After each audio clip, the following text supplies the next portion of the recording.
So I guess I'll start by asking, what multimedia tools, if any, do you use?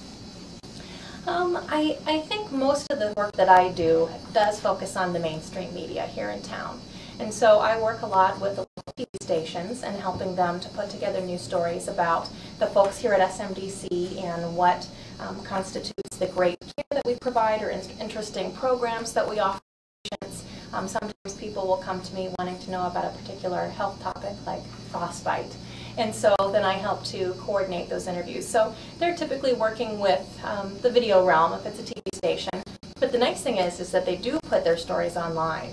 And I think that's one thing that's nice, because when we want to let our employees know that we've done this great story and we want them to be more aware of what's being said about us, I can send an email out with a link that says, if you didn't get to see it, you can go online and watch the story. And we did that recently when we had a special visitor here talking about our vascular program.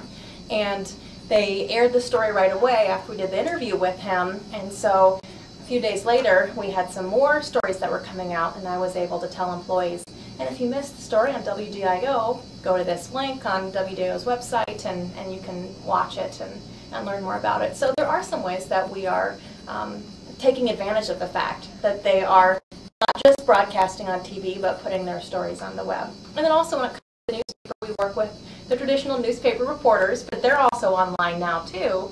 And there have been times when we sent out a news release about a new green initiative that we have in the cafeteria at SMDC, where we have some new reusable containers.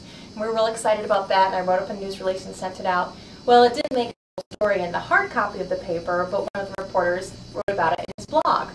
And so that was kind of interesting for me. I thought, oh, I guess I wasn't expecting it to show up in your blog, but it's blog, and it's another way to get the word out about our initiatives. So I think we're really just starting to become more aware of the opportunities that are out there. I'm trying to think of ways that we can take advantage of it. Perfect. What does the future of your work look like?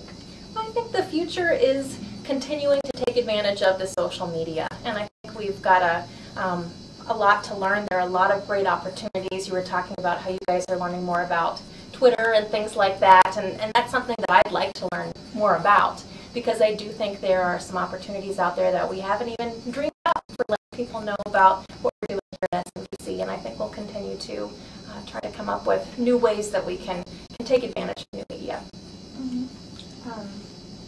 What is a typical day like for you? Every day is different. It's always hard to say, here is what a typical day is.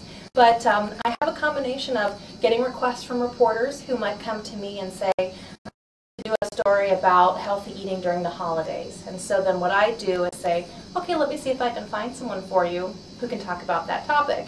And so I'm the main contact point, the main liaison for the media in the organization. And I know a lot of people in a lot of different departments, and they expect me to be the person to come to them and say, okay, I have someone from this station or this reporter or this writer who's interested in talking about a particular topic, and then I help to coordinate the interviews and make it all come together.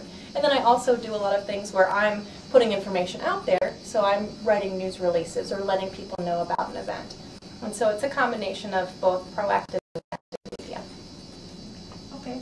And how did you get to the right now here at SMDC? Well, I actually used to work for Channel 6 before I came here. I was the morning anchor, and then before that I had been a producer and a reporter. And so I had covered stories here, of course, so I knew some of the people in the public relations department here, and they had an opportunity where they were looking to bring on someone to do this kind of work, and came to me, and it seemed like a great time for me to expand my skills, to do something different, to keep some of the things I loved. I love being a reporter and talking to people and getting behind the scenes and learning a lot about different topics. And I still do that. It's just now focused in the medical industry, which, as you know, is very broad and very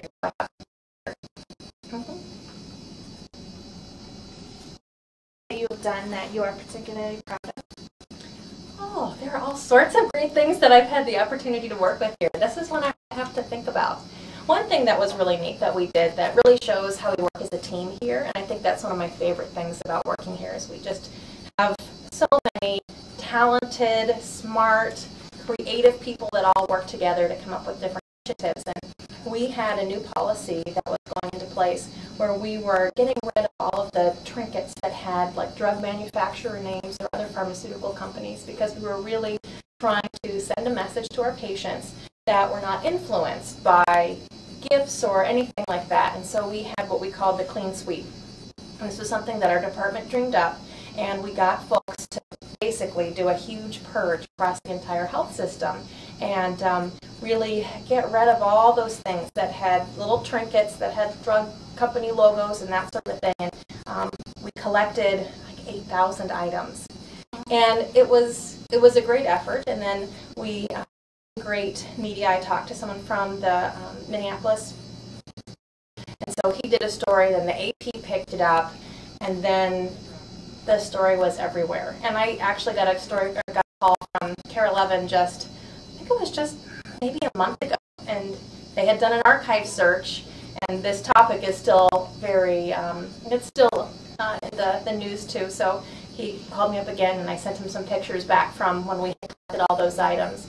And so it's something that people are still talking about and thinking about. So that was a really neat one, because we all worked together. We had a great mission, a great reason for doing this. We were really trying to make awareness within our health system and then awareness within the community, and it was a great effort all the way around. What advice do you have, or what do you think are certain skills that students our age should learn, or what advice do you have, I guess, for students our age who are interested in this career? One piece of advice that our journalism professors always told us when I was in school was to read the daily paper, stay abreast of the news, know what's going on in the world. And I think that's something that serves students very well, because you not only know what's going on, but you learn every time you read a great newspaper article. And so I think that's something that's really helpful. And I think the other thing you have to do is just be willing to put yourself out there.